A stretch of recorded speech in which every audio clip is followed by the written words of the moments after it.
পুজো হয়ে গেলে তুই কলেজে বেরিয়ে যাবি, বুঝলি? কি রোদ দিচ্ছে বলতো। হ্যাঁ, এই তো ফুলের দোকান, ফুলটা নিয়ে মন্দিরে চলে যাবো। দাদা, 20 টাকার ফুল দিন।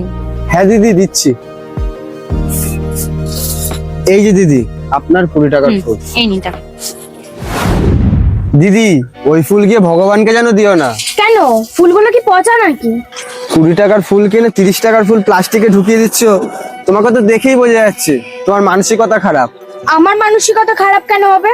আমরা তো তোমাকে টাকাটা দিয়েছি, তাই না? হ্যাঁ দিলে তো 20 টাকা, কিন্তু 30 টাকার ফুল তো নিয়েই নিলে, তাহলে হলো না তোমার স্বভাব খারাপ? 2-4টে ফুলের জন্য এত কথা। এ দিদি চল তো।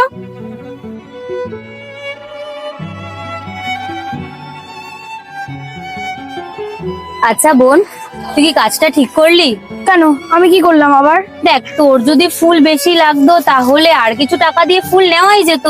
বেকার বেকার 10 টাকার জন্য বেচারার ক্ষতি করে দিলি সকালবেলা। আর এরকম ওকে দুঃখ দিয়ে মন্দিরে যাওয়াও মনে আমাদের ঠিক হচ্ছে না। শোন দিদি, ওদেরকে দেখে ওরকম মনে হয় ওরা খুব চালাক, লোকদেরকে খুব ঠকাতে পারে। তোর কি মনে হয় এখানে 20 টাকার ফুল আছে, এখানে 10 টাকারও ফুল নেই? ছাড় তো সব, চল, মন্দির প্রায় চলে এসেছি। দাঁড়িয়ে দাঁড়িয়ে দেখছিস কি?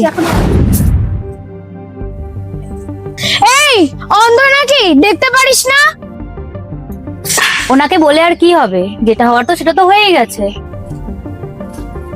থাক দিদি, ওটার করাতে হবে না। ঠাকুর হয়তো চায় না যে আজকে আমরা পুজো দিই। ভগবান চায়, কিন্তু তুই চাস না।